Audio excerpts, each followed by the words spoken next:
Hello.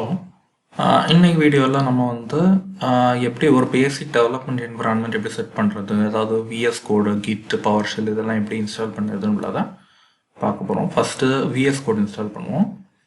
Just கூகுளில் வந்து vs code download அப்படின்னு போட்டாலே வரும்.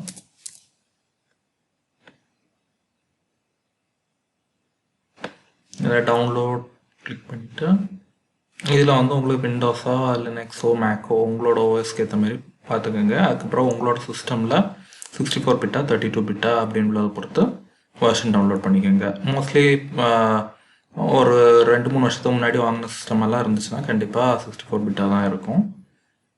ஸோ இதில் யூசர் இன்ஸ்டாலரில் 64 பிட்.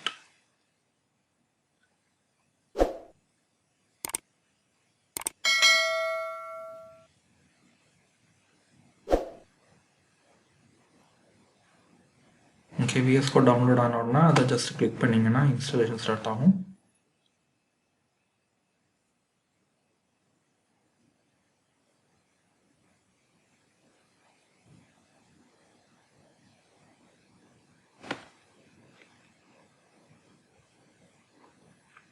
இதில் வந்து மெயினாட்டு இந்த கான்டெக்ஸ்ட் மெனுவில் ஆட் பண்ண வேண்டிய அந்த 2 ஆப்ஷனையும் எனேபிள் பண்ணி விட்டுக்கோங்க.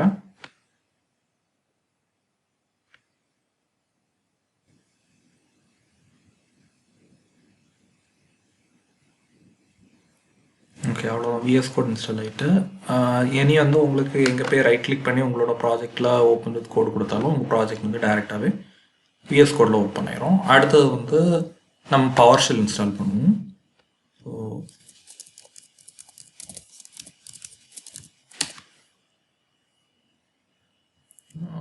இதில் வந்து இன்ஸ்டால் பவர்ஷெல் இந்த லிங்க் கிளிக் பண்ணுங்கள். இதில் உங்களோட வெர்ஷன் மேக்கா லினக்ஸா விண்டோஸா அதை கிளிக் பண்ணிவிட்டு விண்டோஸில் பார்த்தீங்கன்னா இதில் எம்எஸ்ஐ பேக்கேஜ் அப்படின்னு ஒரு ஆப்ஷன் இருக்கும். அதை கிளிக் பண்ணிவிட்டு அதில் வந்து உங்களோடது என்ன வெர்ஷனோ 64 பிட்னா 64, 32 பிட்னா x86 அதை கிளிக் பண்ணி டவுன்லோட் பண்ணிக்கோங்க. ஓகே, பவர்ஷெல்லையும் அதேமாதிரி இன்ஸ்டால் பண்ணுங்கள். உங்களுக்கு சிஸ்டமில் டிஃபால்ட்டாகவே பவர்ஷெல் மோஸ்ட்லி இருக்கும், இருந்தாலும் லேட்டஸ்ட் வெர்ஷன் வந்து டவுன்லோட் பண்ணி இன்ஸ்டால் பண்ணிக்கோங்க. இதுலேயும் பார்த்தீங்கன்னா கான்டெக்ஸ்ட் மெனுவில் ஆட் பண்ணுற 2 ஆப்ஷன் இருக்கும். ஸோ அது 2ஐயும் எனேபிள் பண்ணி விட்டுருக்குங்க.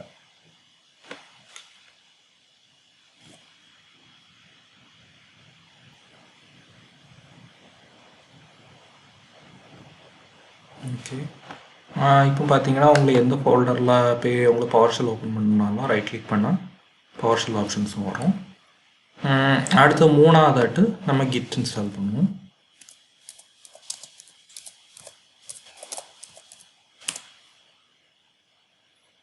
இதில் டவுன்லோட்ஸ் போனீங்கன்னா இதுலேயும் உங்களுக்கு உங்களோட ஓஎஸை பொறுத்து வெர்ஷன் டவுன்லோட் பண்ணிக்கோங்க. இப்போ எனக்கு விண்டோஸில் 64 பிட் வெர்ஷன் தான் நான் இன்ஸ்டால் பண்ண போகிறேன். கிட் இன்ஸ்டாலேஷனும் அதேமாரி பண்ணுவோம்.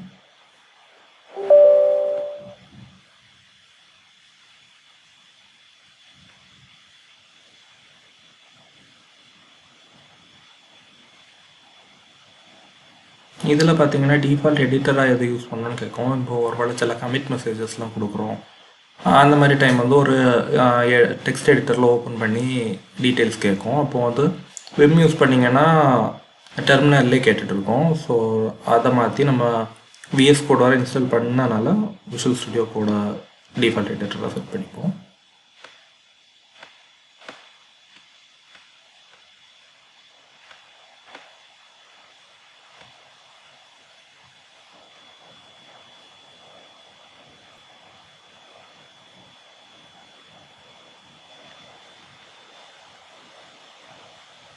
ஓகே, நம்ம 3மே இன்ஸ்டால் பண்ணிட்டோம். இனி விஎஸ் கோடை வந்து இது கூட எப்படி கான்ஃபிகர் பண்ணுறது அப்படின்றது மட்டும் பார்த்துப்போம்.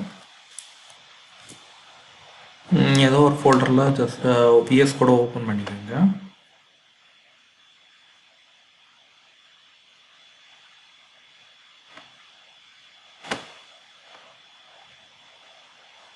முதல்ல என்ன பார்க்கணும்னா டெர்மினல் வந்து நமக்கு பவர்ஷெல் தான் யூஸ் பண்ணுதா அப்படின்றத செக் பண்ணிக்கோங்க.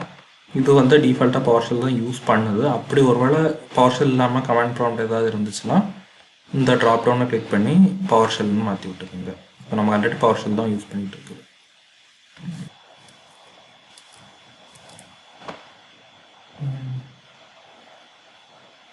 இப்போ அடுத்தது வந்து நம்ம எதை செட் பண்ண போகிறோம் அப்படின்னா கிட்டை வந்து செட் பண்ண போகிறோம். ஸோ முதல்ல நமக்கு கிட் இதில் ஆக்சஸ் ஆகுதான்னு பார்க்கணும். ஸோ அதுக்கு கிட் -v கமெண்ட் கொடுத்து பாருங்கள். இந்த மாதிரி கிட்டோட வெர்ஷன் காட்டுச்சுன்னா நமக்கு கிட்டு இது கூட ஒழுங்கு கான்ஃபிகர் ஆகிட்டுன்னு அர்த்தம். அடுத்து என்ன பண்ணணும்னா கிட்டோட யூசர் நேமும் இமெயிலும் செட் பண்ணணும். ஸோ அதுக்கு முதல்ல என்ன பண்ணுங்கன்னா நான் கிட்டை போய் உங்களோட யூசர் நேம் என்ன அப்படின்னு பாருங்கள். இதில் பார்த்தீங்கன்னா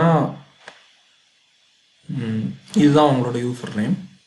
ஸோ இதை எப்படி கான்ஃபிகர் பண்ணணும்னா ஒரு கமாண்ட் கொடுக்கணும்.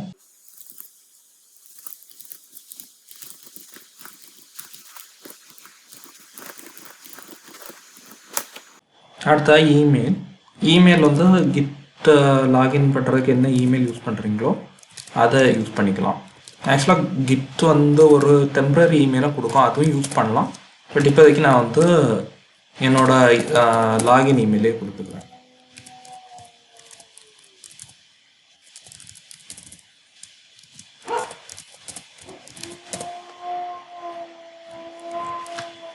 ஓகே, ஸோ இப்போ வந்து கிட் வந்து நமக்கு யூசர் நேம் இமெயிலும் செட் ஆகிட்டு இனி வந்து நம்ம என்ன பண்ணணும்னா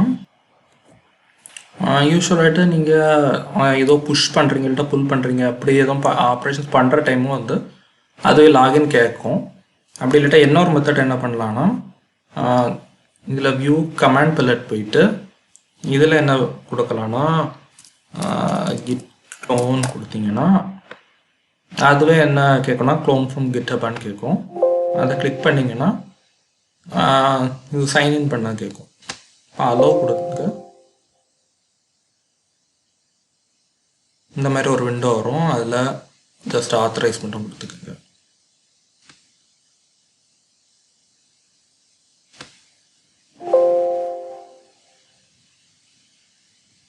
ஓகே, இப்போ பார்த்தீங்கன்னா இது உங்களோட ரெபாசிட்டரி நேம் எல்லாத்தையும் ஃபெச் பண்ணிட்டு எடுத்துகிட்டு வந்துடும். ஸோ இப்போ உங்களுக்கு சக்ஸஸ்ஃபுல்லாகிட்டு விஎஸ் கோடில் இருந்து கிட்டுக்குள்ளே நம்ம லாகின் பண்ணிட்டோம். கரெக்டாக லாகின் ஆகிருக்கா அப்படின்னு பார்க்குறதுக்கு என்ன பண்ணலான்னா இதில் நான் அக்கௌண்ட்ஸ் இருக்குல்ல, அக்கௌண்ட்ஸை கிளிக் பண்ணிங்கன்னா உங்களுக்கு தெரியும் உங்களோட அக்கௌண்ட் வந்து கிட்டப்பில் விஎஸ் கோடில் உங்கள் கிட்டப் அக்கௌண்ட் வந்து லாகின் ஆகிருக்கு அப்படின்றது தெரியும். இது மட்டும் இல்லாமல் இப்போ லேட்டஸ்ட் வெர்ஷனில் வந்து ஒரு சின்ன செக்யூரிட்டி ஃபீச்சர்னால உங்களுக்கு ப்ராப்ளம் வரலாம். ஸோ அதை ஓவர் ரைட் பண்ணுறதுக்கு என்ன பண்ணலாம்னா இன்னொரு கான்ஃபிகரேஷன் செட்டிங்கும் செட் பண்ண வேண்டியது இருக்கும்.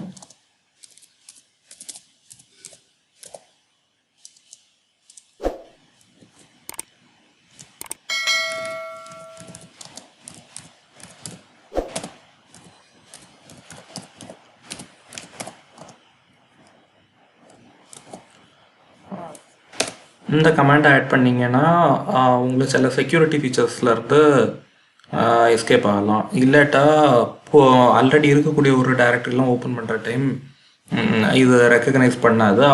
ஆனால் நீங்கள் அதில் ஏதாவது கிட் கமாண்ட் ரன் பண்ணிங்கன்னா அதுவே இந்த கமாண்ட் உங்களுக்கு ரன் பண்ணுறதுக்கு ஆப்ஷன் கொடுக்கும். ஸோ நீங்கள் ஒன்று ஒரேடியே இந்த மாதிரி ஃபஸ்ட்டே ஆட் பண்ணிக்கலாம், இல்லாட்டி அந்த இடத்துல உங்களுக்கு ப்ராப்ளம் வர்ற டைம் ஆட் பண்ணிக்கலாம். ஸோ இப்படி தான் நீங்கள் வந்து விஎஸ் கோடு, பவர்ஷெல், கிட் எல்லாம் இன்ஸ்டால் பண்ணி விஎஸ் கோடு கூட எல்லாத்தையும் கான்ஃபிகர் பண்ணணும்.